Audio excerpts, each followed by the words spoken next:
இந்த பயிற்சி மூலம் சிலது கிடைக்கும் என்று சொல்கிறீர்கள். சதாவதானி தசாவதானி என்று பயிற்சி மூலம் எல்லையற்ற ஆற்றல் வருது. எல்லையற்றது வரலையே. 10 அவதான 10 தானே, 100 100 தானே, அதான் எல்லையற்றது. எத்த வேண்டாலும் கேட்பார்னு சொன்னா தான் எல்லையற்றது. பயிற்சி மூலமா ஒருத்தன் 50 கிலோ தூக்குவான், ஒருத்தன் பயிற்சி எடுத்து 150 கிலோ தூக்கிடுவான். ஆனா அதுக்காண்டி 500 கிலோ தூக்க இயலாது தானே. ஒரு எல்லை இருக்கு. மேக்சிமம் நான் அப்ப சொல்லியிருக்கிறேன். மேக்சிமம் ஒன்று இருக்கிறது, மினிமம் ஒன்று இருக்கிறது. ஒரு மனிதன் தன்னுடைய எல்லா விதமான ஆற்றலையும் பயிற்சி மூலமாக பெருக்கிக் கொள்ள முடியும். பெருக்கிறதுக்காக வேண்டி அதுக்காக வேண்டி மனித இயல்புக்கு அப்பாற்பட்டு பெருக்கிற இயல்மா தூக்குறான்னு வைங்க. 50 கிலோ ஒருத்தன் தூக்குவான், அதே எடை உள்ள ஒருத்தன் 100 கிலோ தூக்குவான், இன்னும் கொஞ்சம் பயிற்சிக்கு 150 கிலோ தூக்குவான், 1000 கிலோ தூக்கிடுவானா. மேக்சிமம் ஒன்று இருக்குல்லங்க, தாண்ட முடியாது. பயிற்சி மூலமா கொஞ்சம் கூட எடுத்தான் என்று சொன்னால் அது எல்லை உள்ளதா எல்லை இல்லாதா? சதாவதானி செய்யறது எல்லைக்கு உள்ளதான். சதம்னா 10 தானே, அவ்வளவுதானே. சதம்னா 100 தானே, தசம்னா 10 தானே. 10 விஷயத்துக்கு பயிற்சி எடுத்தோம் 10 செய்யறான், 100க்கு எடுத்தோம் 100 செய்யறான், அவ்வளவுதான். அதுக்கு மேல அது கூட அவன் காதுல விளங்கணும். மணி அடிக்கிறது காதுல விளங்கினதான் என்ன முடியும். இங்க உட்கார்ந்துக்கிறோம், மதுரையில் உட்கார்ந்து மணி அடிச்சா மதுரைன்னு அது மதுரைன்னு சொன்ன யாருன்னு கேட்பாரு, அவரை கேட்பாரு. உதாரணத்துக்கு சொல்றேன், மதுரையில் உட்கார்ந்து மணி அடிக்கிறது என்ன ஏழுமா, இங்கதான் உட்கார்ந்து அந்த மணியை அடிப்பான். அது மாதிரி விளங்கி கொள்ள வேண்டும். இது மாதிரியான உதாரணம் வேண்டிய நம்ம கேட்பது என்ன, நீங்கள் எதை சிறுக்க அவனை போல எதுவும் இல்லைன்ட்டோம். அது கேட்பதற்கும் பொருந்தும். நீங்கள் அவனை போல கேட்பதாக என்ன செய்றீங்க நீங்க சொல்றீங்க, அவனை போல கேட்பதாக, அது சிறுக்குதான். நீங்கள் அப்படி இல்லைன்னு சொன்னீர்களையா, நீங்களும் ஒத்துக்கொண்டீர்கள். எல்லை உள்ளது, அல்லாஹ்வுடையது எல்லையற்றது. அப்ப எல்லையற்றதுன்னு ஒரு பக்கம் சொல்லிவிட்டு மனிதனுக்கும் எல்லையற்றதுன்னு நீங்க சொல்லி இருக்கிறீர்கள். அதை உங்கள் நிலைப்பாடு என்றும் சொல்லி இருக்கிறீர்கள்.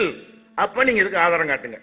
எல்லை உள்ளதுதான், அவங்களுக்கு எல்லையற்ற ஆற்றல் தான் கொடுக்கப்பட்டிருக்கிறது என்பதற்கு ஒவ்வொன்றுக்கும் நீங்கள் என்ன செய்யணும், நீங்கள் ஆதாரம் தரணும் என்று கேட்டால் அதை விட்டுட்டு என்ன செய்றீங்க, நீங்க சொன்ன நீங்க மறுத்து கொண்டிருக்கிறீர்கள். அதனால கவனமான முறையில் உங்களுடைய வாதங்களை வைக்க வேண்டும். அதனால இதை தெளிவு அடிச்சு சொல்லுகிறோம். நீங்கள் செய்யற சிறுக்கு தான், முஷ்ரிக்கான வேலை தான், நிரந்தர நரகத்தில் கொண்டு போய் சேர்க்கக்கூடிய வேலை தான். இதுக்கு அல்லாஹ்விடத்தில் மன்னிப்பே கிடையாது.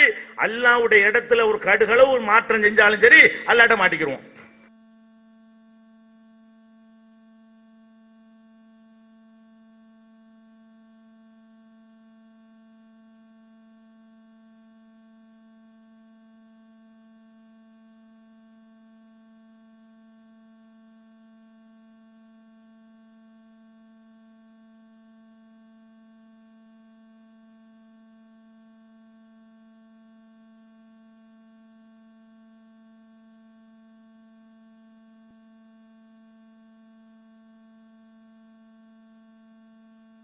மாணவர்களே, எதிரணியில சொன்னாங்க சரித்திரத்திலே இல்லாத விவாதம் உண்டு. உண்மைதான், அது நம்ம ஏற்றுக்கொண்டுதான் இருக்கிறோம். ஏன்னா நம்முடைய நிலைப்பாட்டை சொல்லிவிட்டு அது தப்புங்கிறது அவங்க ஆதாரங்க தராம நீங்க ஆதாரம் கேட்டாங்கல்ல, வரலாற்றிலேயே இதுதான் முதல் விவாதம். அது இருக்கும்னு நினைக்கிறேன். இறந்தவர்கள் செவியேற்பார்கள் அப்படின்னு சொல்லிட்டீங்கல்ல, எங்கிருந்து அழுத்தம் சொல்லிட்டீங்கல்ல, நீங்க ஆதாரம் தாங்க. எங்கிருந்து அழைத்தாலும் நாங்க சொன்னா எங்க நிலைப்பாடு பிரகாரம் அது சிறுக்குன்னு சொன்னா நீங்க ஆதாரத்தை தந்து நீங்க சிறுக்கு வந்தீங்கன்னு சொல்லணும். அது விவாதம். எங்கிருந்து அழைத்தாலும் சொல்லிட்டீங்களா, ஆதாரம் தாங்க. நாங்க எங்கிட்ட ஆதாரம் இல்லை அப்படின்னு சொன்னாலே சரித்திரத்திலே இல்லாத விவாதம் தான் இது. எந்த மொழியில் அழைத்தாலும் நீங்க ஒப்புக்கொண்டீங்கல்ல, அது சிறுக்கு, இந்தாங்க ஆதாரம் என்ன அவங்க தரணும். அப்ப அது விவாதம். அதை விட்டுவிட்டு ஆதாரம் இல்லைங்கிறதுனால நீங்க ஆதாரம் தாங்க அப்படின்னாங்கல்ல, சரித்திரத்திலே இல்லாத விவாதம் அது. அனைத்தையும் ஒரே நேரத்தில் செவியுட்டு உங்க நிலைப்பாடு தானே, அது சிறுக்குங்க, இந்தாங்க ஆதாரம் குர்ஆன்ல ஹதீஸ்ல அப்படி சொல்லியிருக்கணும். அப்ப அது விவாதமா இருந்திருக்கும். அதை விட்டுவிட்டு உங்க நிலைப்பாடு இதுவா, ஆதாரம் தாங்க. அப்ப இது என்ன வழங்குது, அவங்ககிட்ட ஆதாரம் இல்லை. எந்த ஆதாரம் இல்லாமல் அவர்கள் நேரத்தை கழிப்பதற்காக செய்யப்பட்ட விவாதம் இதுவென்றால் சரித்திரத்திலே இல்லாத விவாதம் தான் இது, சந்தேகமே கிடையாது.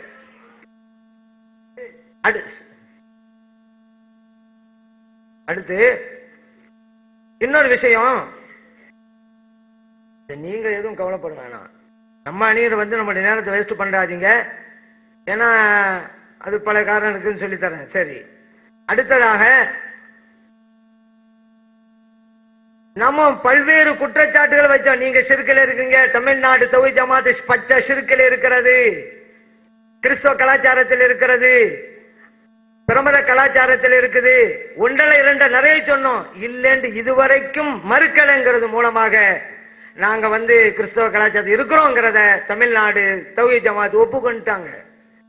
அதே போல நாங்க குஃப்ரில தான் இருக்கிறோம் அப்படிங்கறத தமிழ்நாடு தௌஹீத் ஜமாத் ஒப்புக்கொண்டாங்க. இல்லன்னா மறுத்து இருக்கணுமே, ஆதாரம் இல்லையே.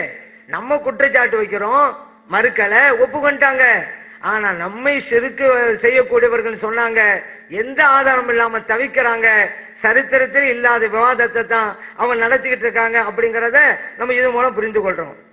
அடுத்து எல்லை எல்லை நீங்களே 10 பேராந்தா இல்ல, 100 பேராந்தா இல்ல, எத்தனை பேர் சொல்லிருக்கீங்க அப்படிங்கிறாங்க. சொன்னா என்ன, எத்தனை பேர் சொன்னா என்ன? உதாரணத்துக்கு இப்ப இந்த உலகத்துலங்க எத்தனை பேருங்க இருக்காங்க? இப்ப 700 கோடிமோ அல்ல 800 கோடிமோ, 800 கோடி மக்கள் இருக்கான்னு சொன்னா எல்லையா எல்லை இல்லையா? எத்தனை பேர் சொன்னாலும் 800 கோடி தாண்டாதுல. 800 கோடிங்கிறது எல்லையா எல்லை இல்லையா? என்னங்க பேச்சு? சரி, எங்கிருந்து அழைத்தாலும்ங்கிறீங்கல்ல, அமெரிக்காவிலே அழைக்கட்டும், ஜப்பான்ல அழைக்கட்டும், எல்லாம் அந்த பூமிங்கிற உருண்டை கூட தானே இருப்பாங்க. எல்லைக்குள்ள இருக்கிறாங்களா இல்லையா? என்னங்க எங்க எல்லை இல்லைன்னு சொல்லிவிட்டீங்களேண்டா, எங்க அழைத்தாலும் பூமிங்கிற உருண்டை எல்லைக்குள்ளதான் இருப்பாங்க. அல்லாஹுக்கு இந்த நீதி கிடையாது, எல்லைங்கிறதே கிடையாது. அல்லாஹு தஆலா வேறுபட்டுறான். உலகத்துல எத்தனை பேர் என்றாலும் 800 கோடியை தாண்டாது. அப்படின்னு பார்க்கும் பொழுது அது ஒரு எல்லைக்கு வந்து விடுகிறது. இறைவன் எல்லைக்கு அப்பாற்பட்டவன், வித்தியாசம் வந்து விடுகிறது. எதையும் புரிய வேண்டிய முறைப்படி புரிஞ்சுட்டா எந்த சிக்கலும் இல்லை அப்படிங்கறத நம்ம புரிந்து கொள்றோம். அதே போல கூகுளை பத்தி வளர்க்கிறாங்க, என்ன ஒவ்வொரு செகண்ட்லயும் வித்தியாசம் வரும். என்ன இது? இப்போ சொல்றோம் 9 மணி 6 நிமிடம் 3 செகண்ட் இப்படி வச்சுக்கிறோங்க. இந்த நேரத்துல ஒரு ஆயிரக்கணக்கான பேர் அவங்களுக்கு கிடைக்காதா? அப்போ ஒரு ஸ்பீட்ல தெரியாதான். சரி, இந்த ஸ்பீட்ல வழிமார்கள் உதவி செய்யலாம், பிஷருக்கு ஆகாதுன்னு வழங்குதுல. நீங்க சொல்ற இந்த ஸ்பீடு அப்படி வச்சுக்கிடுவோம், அது ஒரு படைக்கப்பட்ட பொருளாகி போச்சு. நீங்க சொல்ற ஸ்பீட்ல உதவி செய்யுதுன்னு ஒப்புக்கொண்டீங்க, ஷிர்க்லாம் ஒப்புக்கொண்டீங்க. வழிமார்களுக்கு இந்த அமைப்புல இருந்தா அது ஷிர்க் இல்ல தானே உங்களுடைய கூட்டு பிரகாரம்?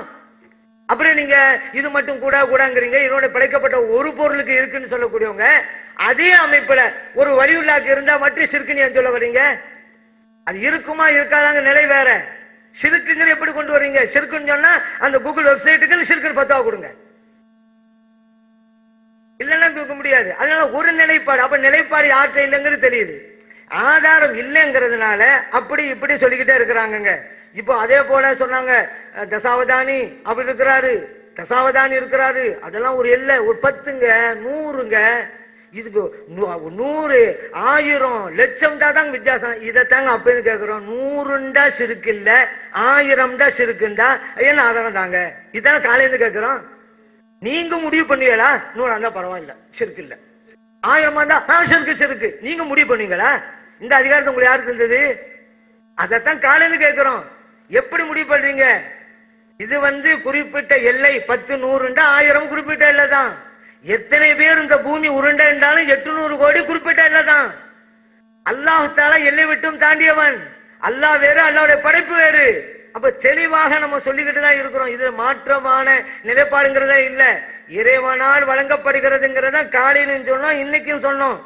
அதனால பிரித்தறிகின்ற ஆற்றல் ஒரே இடத்தில் இருந்தா பரவாயில்ல. இப்ப என்ன சொல்றாங்க, இன்னொன்னு சொன்னாங்க, தசாவதானி இருக்கிறாரு, அந்த இடத்துல பெல் அடிச்சாதானே கால் விழும், அதே போல வெளியூர்ல போய் அடிச்சா கால் விழுவுமா அப்படிங்கிறாங்க. இப்ப நான் என்ன சொல்றேன், பிரித்தறிகின்ற ஆற்றல் ஒரு இடத்தில் இருந்தால் அது ஷிர்க் அல்ல, வெளியிடத்தில் வந்தால்தான் ஷிர்க் என்று நீங்கள் சொன்னால், இப்படி பிரிக்கிற அதிகாரத்தை யார் உங்களுக்கு தந்தது? குர்ஆன்ல இருக்கா, ஹதீஸ்ல இருக்கா? நீங்களாவே முடிவு பண்ணீங்களா? உங்களுக்கு இதற்கு பதில் சொல்ல முடியாது. அப்ப ஒரு இடத்துல தான் பிரித்து ஆற்றல் இருக்குது, அப்ப உடைய ஷிர்க் எல்லாம் போயிருமா? அப்ப உங்களுக்கு பதில் சொல்ல முடியல, அதனால ஷிர்க் இல்ல. ஏதாவது சொல்லி ஆகணும், அதனால வெளியூர். இதெல்லாம் ஒரு நிலைப்பாடு இல்ல. ஷிர்க்னா எப்படி ஷிர்க் தான், அவங்க ஒரு ஆளா இருந்தாலும் ஷிர்க் தான். 10 பேர் தான் பரவாயில்ல, ஒரு இடத்துல இருந்தா ஷிர்க் இல்ல, பரவாயில்ல, அப்படி பாத்துக்கலாம். நீங்க எங்காவது சொன்னீங்களா அப்ப ஷிர்க்னு 10 வாங்கிக்கலாம், இது என்னங்க? அப்ப ஷிர்க்னா என்னன்னு வழங்கணும். ஃபர்ஸ்ட் இறைவனுக்கு இருக்கக்கூடிய பண்பை பிறருக்கு இருப்பதாக கூறினால் அது ஷிர்க்குங்கிறோம். அது ஒரு ஆளா இருந்தா 2 பேரா இருந்தா என்ன, ஒரு இடமா இருந்தா என்ன, தொலைவில் இருக்கக்கூடிய இடமா இருந்தா கிட்ட இருக்க இடமா இருந்தா என்ன? அல்லாஹ்வுக்கு பண்பு அடுத்தாலும் கொடுத்துல ஷிர்க் தானங்க. அதனால ஷிர்க்னா என்னன்னு புரியுங்க.